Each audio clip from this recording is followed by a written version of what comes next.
উপস্থিত মুআজ্জাজ হাজিরিন, সম্মানিত মুরব্বিয়ান এজাম, আমার পর্দার অন্তরালের সম্মানিত শ্রদ্ধেয় মা ও বোনেরা, আসসালামু আলাইকুম ওয়া রাহমাতুল্লাহি ওয়া বারাকাতুহু। আমরা অধ্যকার 10ই রবিউল সানি 1446 হিজরি এবং অধ্যকার 28শে অগ্রহায়ণ 1431 বঙ্গাব্দ, অধ্যকার 13ই ডিসেম্বর 2024 সাল রোজ শুক্রবার। আল্লাহ সুবহানাহু ওয়া তাআলার দরবারে শুকরিয়া আদায় করছি যে মহামনিব আমাদেরকে কালের আবর্তনে, সময়ের ব্যবধানে এই অবস্থানে অধ্যকার এই দিবসে মহান আল্লাহর হুকুম পালন করার জন্য মসজিদে এসে বসার জন্য যে দয়া করে আমাদেরকে সুযোগ করে দিয়েছেন, এই জন্য মহামনিবের দরবারে শুকরিয়া আদায় করি, আলহামদুলিল্লাহ। প্রিয় ভাইরা আমার, এই ডিসেম্বর মাসটাতে অনেক দিবস রয়েছে। আমরা 10ই ডিসেম্বরে একটা দিবস গেছে মানবাধিকার দিবস। আগামী দিন 14ই ডিসেম্বর হচ্ছে শহীদ বুদ্ধিজীবী দিবস এবং 16ই ডিসেম্বর হচ্ছে আমাদের ভিক্টোরিয়া দিবস অর্থাৎ বিজয় দিবস। এই দিবসগুলো আমাদেরকে বিভিন্ন ইতিহাসকে আমাদের সামনে এনে দেয়। কখন কী অবস্থা ঘটেছিল বিশ্বে, কখন কী অবস্থা বাংলাদেশে ঘটেছে, আমরা কখন স্বাধীনতা লাভ করেছি, স্বাধীনতা উত্তর আমাদের কী অবস্থা ছিল, স্বাধীনতার পূর্ব এখন কী অবস্থায় আছে, আবার নতুন করে আমাদের জন্য কি স্বাধীনতা এসেছে, আবার স্বাধীনতার জন্য কিভাবে আমরা প্রস্তুত থাকতে হবে, এই দিক নির্দেশনাগুলো আমাদেরকে, এই দিবসগুলো আমাদেরকে স্মরণ করিয়ে দেয়। বিজয়ের উন্মাদনায় যদি আমরা সব কিছু যদি ভুলে যাই, আনন্দ উল্লাসের ভিতরে আমরা, এর আগেও আমি বলছিলাম, তাহলে আমরা ইতিহাসকে ভুলে যাব। কারণ ইতিহাস সাক্ষ্য দেয়, ইতিহাস আমাদেরকে শিখায় যে যে কোনো বিজয়ে, যে কোনো পরাজয় হোক বিজয় হোক, দুইটাই স্মরণীয়। পরাজয় হইলেও ওই মুহূর্তটাকে স্মরণ করতে হবে, জীবনভর এটা নিয়ে পস্তাতে হবে। আবার বিজয়টা পাওয়ার পরও এই আনন্দকে দিয়ে শেষ নয়, এই বিজয় ধরে রাখার জন্য কঠোর পরিশ্রম এবং কি শ্রম দিতে হবে। এটাতে কি কোনো সন্দেহ আছে? কোনো সন্দেহ নাই। বিজয় আসবে, সেই বিজয়কে ধরে রাখা খুবই কঠিন। কারণ আমরা দেখেছি এই মিশরের অবস্থা দেখেন, ইসলামিক শাসককে হটায়া তারপরে বাশার সরকার যেই উন্মাদনা করেছিল, বাংলাদেশে যে আয়নাগর তাও নয়, বাশারেরও দেখা যায় অনেক অনেক আয়নাগর রয়েছে, মানুষের নির্যাতন সেলগুলা রয়েছে এখন দেখা যায়। তবে আল্লাহর অশেষ মেহেরবানি 2024-এর শেষ প্রান্তে এসে আমরা দেখতে পাচ্ছি আল্লাহ আমাদেরকে এই যে সুখকর অবস্থাগুলো দেখাচ্ছে, যে সকল পেসিস্ট সরকার কালক্রমে বিদায় নিতে চলছে, বলেন না সুবহানাল্লাহ। এতে করে বোঝা যায় যে ইসলামের বিজয় অর্থাৎ নিঃসন্দেহে ইসলামের বিজয় ধেয়ে আসতেছে। তো আমরা এর জন্য আমাদের অনেকগুলা কাজ আছে। আমি প্রথমে বলতে চাই যে 10 তারিখ যে আমাদের মানবাধিকার দিবস গেল, এই মানবাধিকার দিবসের প্রতিপাদ্য কী ছিল? আমরা অনেকেই মানবাধিকার সম্পর্কে সোচ্চার নই। আমরা শুধু মনে করি যে যুদ্ধ মানবতার বিরুদ্ধাচরণ, এটাই মানবতা, এটাই হচ্ছে মানবাধিকার লঙ্ঘন। না, যুদ্ধ ছাড়াও প্রত্যেকটা ঘরে, পরিবারে, সমাজে মানবাধিকার লঙ্ঘন হচ্ছে, সেটা আমরা আজ করতে পারতেছি না। যদি আপনি যদি সোচ্চার থাকি, মানবাধিকার যদি কী জিনিস সেটা যদি আমরা বুঝি, মানব অধিকার যদি আমরা সংরক্ষণ করি, তবে এই পৃথিবীতে শান্তি আসবে, অনিবার্য, কোনো সন্দেহ নেই। আর এই মানবাধিকারকে সংরক্ষণ করতে গেলেই আমরা বিগত জুমাগুলাতে যা আলোচনা করছিলাম, কোরআনের যেই উপহার, সমাজে যে প্রতিদান কোরআন কি দেয়, কোরআন কি বলে, সেটার প্রতি লক্ষ্য রাখার জন্য আমরা এই যে বিগত জুমাগুলাতে আলোচনা করছিলাম। আজকে আমরা ওই আদলে আলোচনা করতে যাচ্ছি যে মানবাধিকার কাকে বলে। আমরা ঐতিহাসিকভাবে আমরা জানি যে অনেকেই গোস্বাস্থলে বা রাগেশ্বরে বলেন যে মুসলমানদের কোনো মানবাধিকার থাকতেই নেই, তার একটি মাত্র কারণ হচ্ছে বিশ্বে আজকে যারা এই মানবাধিকার সংরক্ষণ করে, মানবাধিকারের বুলি যারা উড়ায়, বাংলাদেশ নয় বিশ্বের প্রথম যে দেশটা সেটা হচ্ছে আমেরিকা। কিন্তু সে আমেরিকার এই কুটো চালে তাম বিশ্বের ভিতরে মুসলমানদের নিধন চলছে, মুসলমানদেরকে মারতেছে। ফিলিস্তিনে দেখেন, আমি গত জুমায় বলছিলাম ফিলিস্তিনের ভূখণ্ড ছিল পুরোটাই মুসলমানদের, কিন্তু মুসলমানরা আবেগী, তারা মানুষের কষ্ট সইতে পারে না, তাই মানুষ ভাই ভাই এটা ভেবে ইহুদিদেরকে সামান্যটুকু জায়গা দিয়েছে। এটা গত জুমার পর্বে আলোচনা ছিল। জায়গা দেওয়ার পর এখন তারা কি জেগে বসেছে, ওই জায়গা পেয়ে এখন তারা মুসলমানদেরকে গ্রাস করে পুরাটাই তারা কি আগ্রাসন চালাচ্ছে। এই আগ্রাসী মতবাদ নিয়ে যতই মনোভাব নিয়ে আগ্রাসী মনোভাবে যত প্রেসিডেন্ট আছে, সকল প্রেসিডেন্টকে আল্লাহ পাক শোচনীয় পরাজয়ের মাধ্যমে তাদেরকে বিদায় করতেছে। যেমনটি বিদায় হয়েছে আসাদ সরকার, তা সে এখন কোথায় আছে তারও হদিস পাওয়া যাচ্ছে না। আল্লাহ পাক এই ধরনের জালিম সরকারদেরকে নিপাত করে দেখ, সবাই আমিন বলি। কালক্রমে বাংলাদেশেও আমাদের দেশেও ছিল, তাদেরও এই পরিণতি বরণ করেছে। এই পরাজয়টা হয়েছে করুণ। বিশ্বের ভিতরে এমন কোনো নজির নেই যে 300 আসনে 300টা এমপি, তারপরে চেয়ারম্যান সব একসাথে পলায়ন করবে, মানুষদের সামনে মুখ দেখাতে পারবে না। এটা ঐতিহাসিকভাবে এটা একটা অধ্যায়, নতুন অধ্যায়ের সূচনা হলো। আল্লাহ পাক আমাদেরকে এই আগ্রাসী থেকে হেফাজত করে, সবাই আমিন বলি। তো বলতেছিলাম যে মানবাধিকার হচ্ছে মানুষের অধিকারকে সংরক্ষণ করা, কিন্তু দেখা যায় আমাদের সমাজে রন্ধে রন্ধে মানবাধিকার অরক্ষিত হয়ে আছে, মানুষের কোনো অধিকার নেই বললেই চলে। যেমন শ্রমিক তার ন্যায্য অধিকার, তার শ্রমের মাধ্যমে মালিকের থেকে সে ন্যায্য অধিকার পাবে। সকাল থেকে সন্ধ্যা পর্যন্ত কাজ করার পর মালিক পক্ষ বলে, যখন শ্রমিক তার কাছে বেতন চাইতে যায়, বলে যে কি নিবা আর কি 2 দিন পরে নাও। দেখা গেছে সে সকাল টু সন্ধ্যা পর্যন্ত শ্রম দিয়েছে, এই বেতনের জন্য সে কয়েকদিন আপনার বাড়িতে আসা লাগছে। অথচ হাদিস শরীফে মুহাম্মদ রাসূলুল্লাহ সাল্লাল্লাহু আলাইহি ওয়াসাল্লাম বলছে যে শ্রমিকের গায়ের ঘাম শুকানোর আগে তুমি তার মজুরি দিয়ে দাও। বলেন না সুবহানাল্লাহ। ইসলাম মানব অধিকারকে সংরক্ষণ করে, ইসলাম মানুষের অধিকারকে প্রতিষ্ঠিত করে। আর সেই ইসলামকে না মানার কারণে আমরা অনেকেই ইসলামের দরজাদার, ইসলামকে মানি, ইসলামকে এইভাবে মানি, মাথায় টুপি দেওয়ার মাধ্যমে ইসলাম মানা হয়, ইসলামকে মানি লম্বা জামা পরিধান করার ভিতরে ইসলাম মানা হয়, ইসলামকে মানি মসজিদে যায় নামাজ পড়ি, ইসলাম মানা হয়। কিন্তু মসজিদে যায় নামাজ পড়ার পর যে আমার আপাদ মস্তক যে নামাজমুখী করতে হবে সে ধারণাটা আমার নেই। মাথায় টুপি দেওয়ার পর এটা মুসলমানদের প্রতীক, মুসলমানদের ড্রেস, এই ড্রেসের দিকে, মুসলমানদের এই লেবাসের দিকে তাকাইয়া মুসলমানদের লেবাসের ভিতরে যে তার মনুষ্যত্ব থাকা উচিত সেটা আমরা লক্ষ্য করি না। আমরা জামা পরে বাহ্যিক ঠিক চাকচিক্য নিয়া, কিন্তু ভিতরের অবস্থা খুবই করুণ।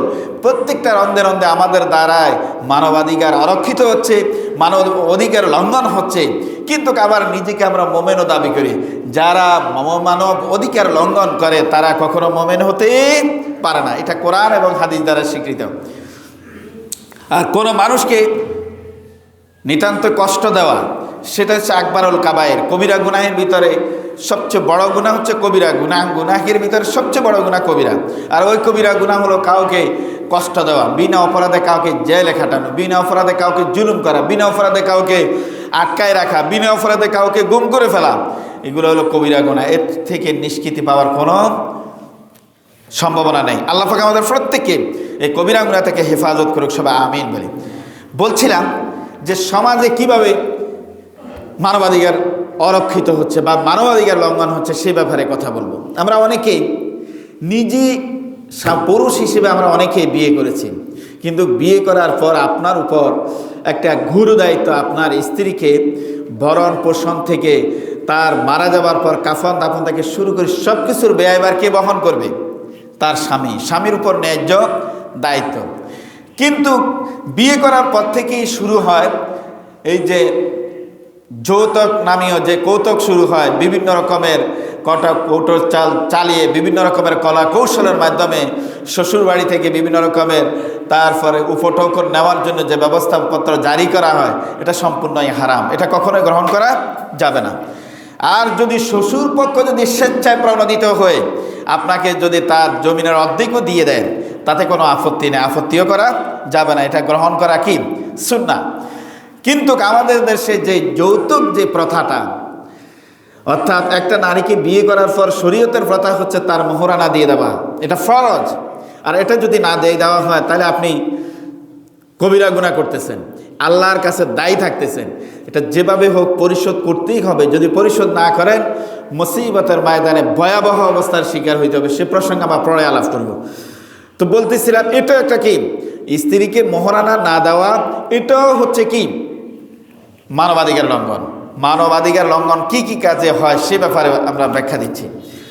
এরপরে স্ত্রীর সাথে ঘরকন্যা করতে যাইয়া অনেকেই স্ত্রীকে দাসী মনে করে, যে সে আমার কথা শুনবে, আমি তার গৃহকর্তা, আমার সব কিছুই করবে। কিন্তু এই কথাটা ভাবা, এটাও কি মানবাধিকার লঙ্ঘন, কখনো এমনটি করা যাবে না।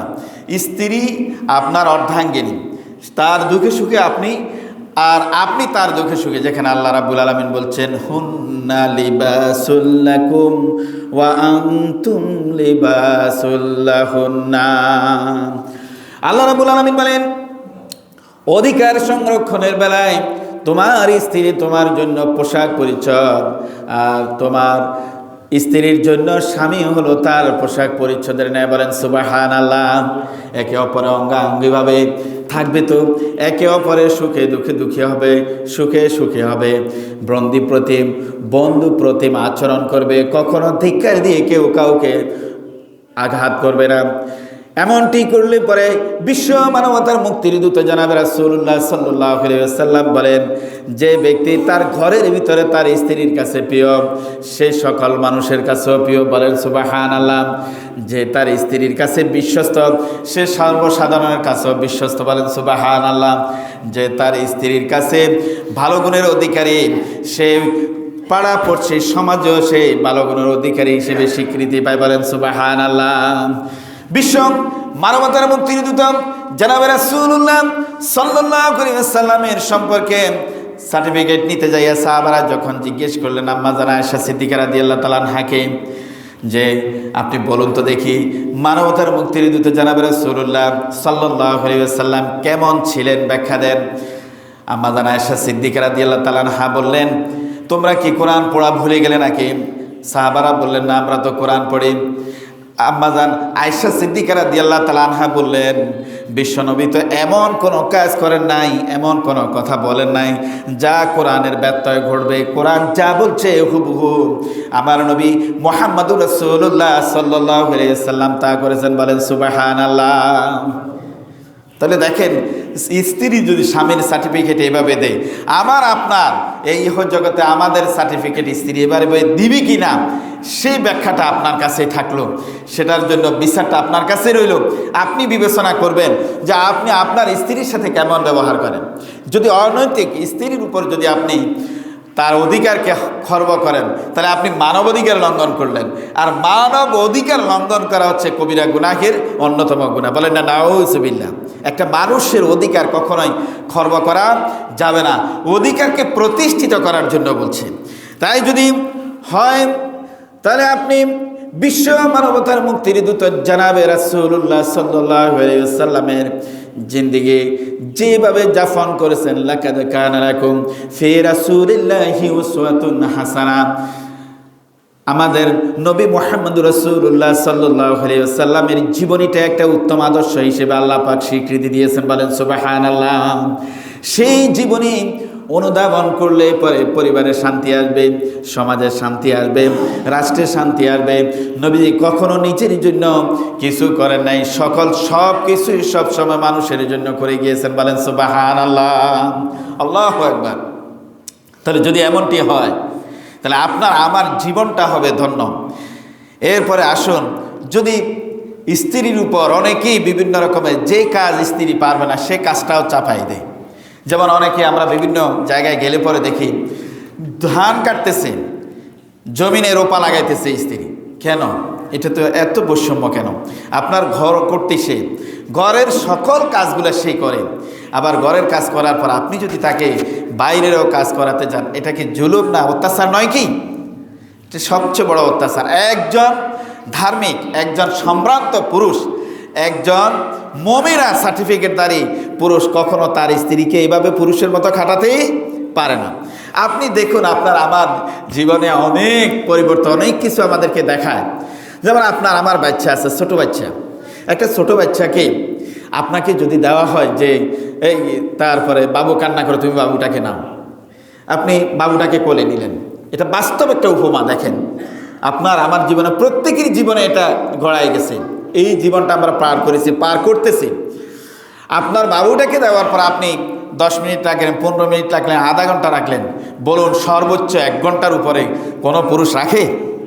আরে ও তো প্রস্রাব করেছে, নাও নাও, আমার দ্বারা সম্ভব না, হয়তো বা পায়খানা করে দিছে, আমার দ্বারা সম্ভব না, বা অধিক কান্নাকাটি করতেছে। এখন বাচ্চার বাবা কখনোই তাকে কি বহন করতে সক্ষম নয়, বিরক্ত ভাব প্রকাশ করে।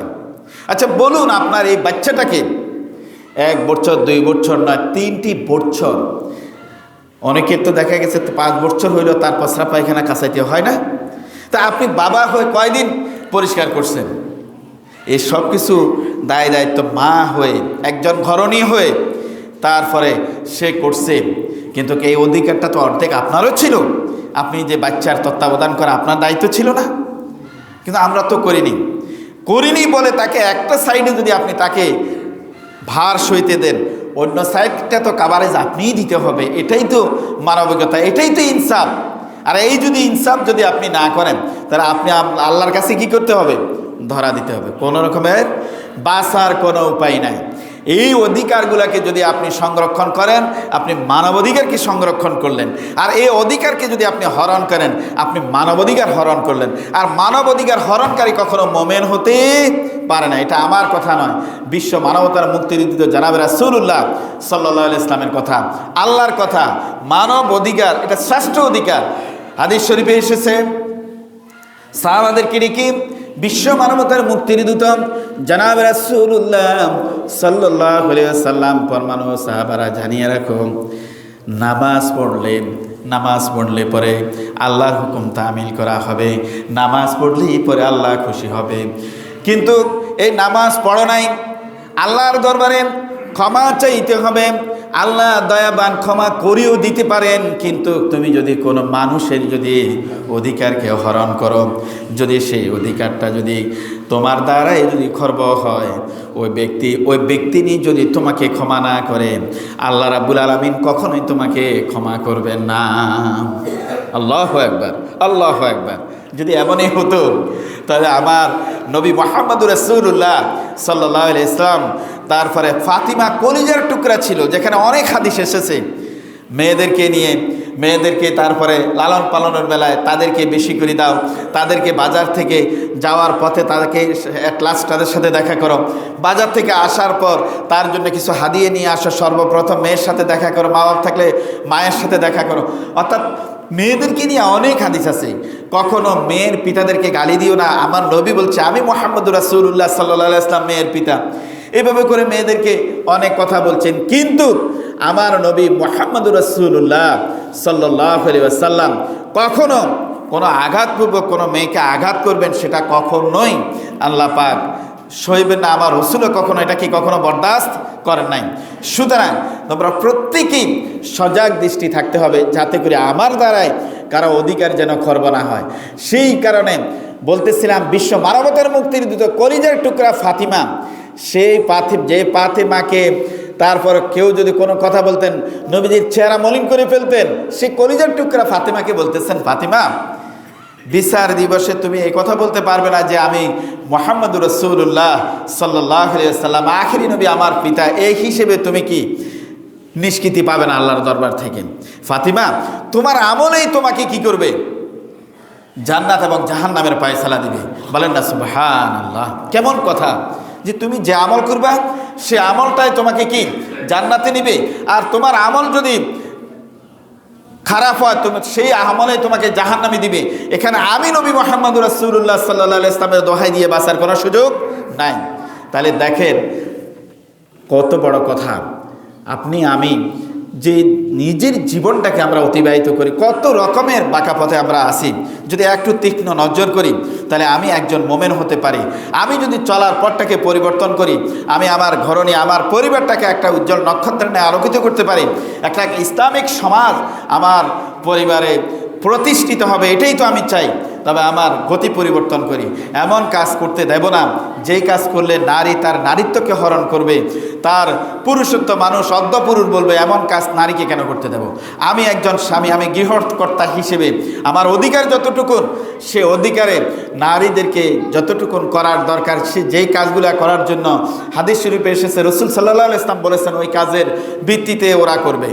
নারী ব্যবসা করতে পারবে, ঠিক আছে, নারী স্ট্রেচারে বহন করে সৈনিকদের সেবা করতে পারে, সবই ঠিক আছে। তবেই ওয়াকারনা ফি বুয়ুতিকুন্না ওয়ালা তাবাররাজনা তাবাররুজাল জাহিলিয়াতুল উলা, পর্দার বেষ্টনীর ভিতরে থেকেই তারা করতে হবে, পর্দার বাইরে যাওয়া যাবে না। আল্লাহ রাব্বুল আলামিন বলেন, ওয়া ইন তাসবিরু ওয়া তাত্তাকু ইল্লা ইয়াদুররুকুম কাইদুহুম শাইআ ইন্নাল্লাহা বিমা ইয়ামালুনা মুহিত। তোমরা যদি এইভাবে আল্লাহর প্রতি ধৈর্য ধারণ করো, যে কোনো বিপদ মুশকিল আসলে পরে তোমরা যখন ধৈর্য ধারণ করবে আর আল্লাহকে ভয় করে কাজগুলো সম্পাদন করবে, সকল কাজই যদি তোমরা আল্লাহকে ভয় করো, ধৈর্য ধারণ করো, নিজের ঘরকর্ত্রীর সাথে যদি অন্যায় আচরণ না করে, যদি কোনো টুটাফাটা ভুল টুটি হয় সেটাকে যদি শুধরায় নাও, এবং কি জমিনে চলার পথে নাস্তিক্যবাদী পেসিস্ট তোমাদের উপর আক্রমণ করবে, তোমাদের অধিকার হরণ করতে যাবে, ধৈর্যের সাথে শক্ত বাঁধনে যখন তোমরা মোকাবিলা করবে আর আল্লাহকে যখন ভয় করবে, তখন দুষ্কৃতিকারীরা যত রকমের চক্রান্ত করবে, সকল চক্রান্তকে আল্লাহ পাক চতুর্দিক থেকে বেষ্টনী দিয়ে রাখবেন। বলেন সুবহানাল্লাহ। আল্লাহ রাব্বুল আলামিন সূরা আল ইমরানের 120 নম্বর আয়াতে এভাবে বলছেন যে তোমরা সকল বিপদে, সকল মুশকিল মুসিবতে ধৈর্য ধারো। হতে পারে পরিবার থেকে বিপদ আসতে পারে, মুশকিল আসতে পারে, যে কোনো রকমের কাজে তুমি যদি সবর ইখতিয়ার করো, আল্লাহকে ভয় করেই যদি তোমার পথ আগাও, আর এতে করে দুষ্কৃতিকারীরা তোমার সাথে যত রকমের দুষ্কৃতি করবে, অনেক রকমের দুষ্কৃতি এখনো চলছে না। এই যে দেশ দেখেন, একটা বিরাট একটা বিভীষিকাময় অবস্থা পার করার পরও এখনও দুষ্কৃতিকারীরা ক্ষান্ত নয়। বিদেশ থেকে বিভিন্নভাবে বিভিন্ন উস্কানিতে আমাদের বর্ডারগুলো এখন অরক্ষিত পায়, বিভিন্ন রকমের উস্কানি করতেছে। সকল বিপদেই আল্লাহ পাক বলছে ধৈর্যের সাথে মোকাবেলা করা এবং ইস্পাত কঠিন ঐক্যের ভিতরে তোমরা সেগুলোকে শক্ত বাঁধনে যখন অবস্থান করবা, আল্লাহর পক্ষ থেকে বিজয় আসবে সুনিশ্চিত, কোনো সন্দেহ নেই। আল্লাহ রাব্বুল আলামিন বলছেন দুষ্কৃতিকারীদের সকল দুষ্কৃতিকে আল্লাহ রাব্বুল আলামিন চতুর্দিক থেকে বেষ্টনী দিয়ে রাখবে। মুমিনদেরকে আল্লাহ পাক সেভ করবে, সহায় করবে। তবে মুমিন হইতে হবে, প্রকৃত মুমিন, প্রকৃত ঈমানদার হইতে হবে। আল্লাহ রাব্বুল আলামিন কোরআনুল কারীমের ভিতর বলেন, কুলিল্লাহুম্মা মালিকাল মুলক তুতিল মুলকা মান তাশা ওয়া তানজিউল মুলকা মিম্মান তাশা ওয়া তুইজ্জু মান তাশা ওয়া তুযিল্লু মান তাশা বিয়াদিকাল খায়র। অন্য জায়গায় আল্লাহ রাব্বুল আলামিন বলেন, তুলিজুল লাইলা ফিন নাহারি ওয়া তুলিজুন নাহারা ফিল লাইল ওয়া তুখরিজুল হাইয়্যা মিনাল মাইয়িতি ওয়া তুখরিজুল মাইয়িতা মিনাল হাইয়্যি ওয়া তারযুকু মান তাশাউ বিগাইরি হিসাব। আল্লাহ রাব্বুল আলামিন বলেন, তুমি দেখতেছ ক্ষমতাবানেরা ক্ষমতার মসনদে বসে নিজেকেই ক্ষমতামান বলে দাবি করতেছে, অথচ তার জর্রা পরিমাণও সেই ক্ষমতার মালিক নয়। ক্ষমতার একচ্ছত্র মালিক হলো আল্লাহ। মিশরে বাশার সরকার, নাজ্জাশী সরকার অকাতরে মানুষদেরকে নির্বিচারে হত্যা করেছে। সে ধরাকে সরা ভেবে নিজেই সব কিছুর মালিক ভেবেছিল, কিন্তু সেও এমন ধরাশায়ী হলো, আল্লাহ রাব্বুল আলামিন ধরাই দিল যে সে পলায়নের সুযোগ পর্যন্ত পাচ্ছিল না। তাহলে দেখুন, ক্ষমতার মালিক একমাত্র আল্লাহ, নিঃসন্দেহে কোনো সন্দেহ নেই। কুলিল্লাহুম্মা মালিকাল মুলক তুতিল মুলকা মান তাশা। মুলকিয়াতের পরিবর্তন আল্লাহর ইচ্ছায় হয়, আবার মুলকিয়াতের পরিবর্তন আল্লাহই করেন। আল্লাহ চাহিত ইলতুতমিশের মতো একজন মুসিকে ক্ষমতার মসনদে বসায় দেন, আবার আল্লাহ চাহিত ক্ষমতায় বসা অবস্থায় সে আসাদ সরকারের মতো তাকে নিবৃত্তে নীরবে পলায়ন করতে বাধ্য করে দেন। বলেন সুবহানাল্লাহ। আল্লাহ রাব্বুল আলামিন বলেন, কেউ ইজ্জত পাইতে পারে না, আমি রাব্বুল আলামিন ইজ্জত দান করি। আবার আমি রাব্বুল আলামিন রাস্তার ফকিরকে টেনে এনে আমি তাকে মসনদে বসাই। আবার যখন মসনদ পাওয়ার পর সে যখন নাশুকরি করে, আমার সাথে যখন বেয়াদবি করে, তখন আমি তাকে ওই মসনদ দেখে বেইজ্জতির মাধ্যমে হটায়া তাকে রাস্তার ফকিরে পরিণত করে দেয়। এইভাবে করে ইজ্জত দেই আমি আর ইজ্জত নেই আমি। দেখো না, আল্লাহ রাব্বুল আলামিন উপমা দিয়ে বলেন, ও মানুষেরা, তোমরা কি লক্ষ্য করো নাই, পূর্ব দিগন্তে সূর্য উদিত হয় আর পশ্চিম দিগন্তে যখন সূর্য অস্তমিত হয়, সন্ধ্যার আলো যখন নেমে আসে আর দুনিয়ার কোনো আলো তার সাথে টিকে না, সব অন্ধকারাচ্ছন্ন হয়ে যায়, হয় না? সূর্যের আলো দেখা যায়, সূর্য পশ্চিম আকাশে আছে, নিবু নিবু করতেছে। এই অবস্থায় রাত্রের অন্ধকারে সে চেয়ে গেছে, এমন অন্ধকার চেয়ে গেছে, অমাবস্যায় হাত খুললেও হাত দেখা যায় না। আল্লাহ কয়, তুলিজুল লাইলা ফিন নাহার, এই রাত্রিটা আগমন কে ঘটিয়েছে? বলেন আল্লাহ। আল্লাহু আকবার। ওয়া তুলিজুন নাহারা ফিল লাইল, আবার রাত্রিকে আমি দিনকে আবার আমি রাত্রির ভিতরে ঢুকাই দিই, রাত্রিকে দিনের ভিতরে ঢুকাই, দিনকে রাত্রির ভিতরে ঢুকাই। দেখো আমি কি না করতে পারি। কিন্তু আমাদের কি হোশ আছে? আদৌ হোশ নাই। সব কিছু দেখার সত্ত্বেও আপনি দেখেন যত রকমের এই যে প্রেসিডেন্টগুলা, ইতিহাস খ্যাত অনেক এরকম প্রেসিডেন্ট গেল না, এই নাজ্জাসী প্রেসিডেন্টগুলা যারা নিজেকে নিজে বড় ক্ষমতাধর দাবি করে, বিশ্বের ভিতরে অনেক দেশের এইভাবে ক্ষমতাধরদেরকে পাকড়াও করছে। কিন্তু এই শিক্ষা এরপরও কি তারা গ্রহণ করে না। কেন? ওই যে গত জুমায় যে বলছিলাম, ফি কুলুবিহিম মারাদুন ফাযাদাহুমুল্লাহু মারাদা। আল্লাহ কয়েছেন কি, যাদের অন্তঃকরণে বিমারি আছে, কোনো ইতিহাস, কোনো সাক্ষ্য, কোনো কিতাব, কোনো কোরআন তার কর্ণকুহরে ঢুকবে না, সে দেখবে না। কারণ বিপদ তার পিছনে লেগে আছে, শয়তান তাকে আগ্রাসন করে ফেলছে। এই জন্য সে কখনো কোরআন খুলে দেখবে না। যদি দেখতো, ইতিহাস যদি সে পড়তো, তাহলে অন্যায় করলে পরে অন্যায়ের পরে যে শাস্তি ভোগ করতে হয়, এটা যে ধ্রুব সত্য। রাত্রি আসলে পরে দিন আসা যেরকম সত্য, দিন আসলে পরে এই দিনটাকে ঢেকে রাত্রি আসা যেমন সত্য, তেমনটিকে একজন অন্যায়কারী সে অন্যায়ের পরে যে শাস্তি পাবে এটাও সত্য, এটা সন্দেহ নেই। কিন্তু অনেকেই আমরা এভাবে অনুধাবন করি না। যত রকমের পেসিস্ট সরকার আছে, কেউ এটা অনুধাবন করে কি করে না।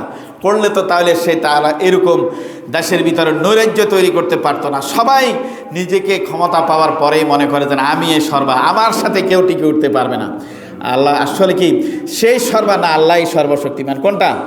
আল্লাহ রাব্বুল আলামিন বলেন, ইন্নাল্লাহা আলা কুল্লি শাইইন কাদির, সকল কিছুর উপরে আল্লাহ শক্তিধর, আল্লাহ শক্তিমান। যে কোনো কিছুই নিমেষে আল্লাহ রাব্বুল আলামিন ধ্বংস করে দিতে পারেন।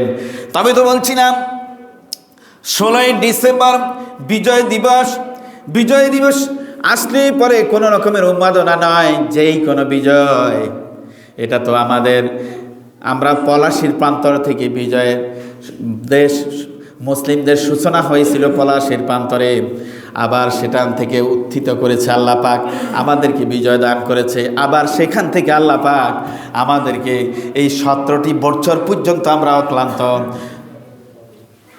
ঘামে ছিলাম, অক্লান্তভাবে নির্যাতিত ছিলাম, নিগৃহীত ছিলাম, একেবারে ক্লান্ত ছিলাম, কিভাবে এর থেকে উত্তোলন হব। কিন্তু আল্লাহ রাব্বুল আলামিন তার থেকে আমাদেরকে রেহাই দিয়েছেন। এভাবে করে বিজয় আসবে। আর বিজয় আসার পর আল্লাহ রাব্বুল আলামিন বলছে, বেশি বেশি করে ইস্তেগফার পড়ো আর নিজের চরিত্রটাকে সংশোধন করে নাও। বলেন সুবহানাল্লাহ। নিজের চরিত্রকে তুমি সংশোধন করো। সকল বিজয় তখনই থাকবে যদি চরিত্র যদি ঠিক থাকে।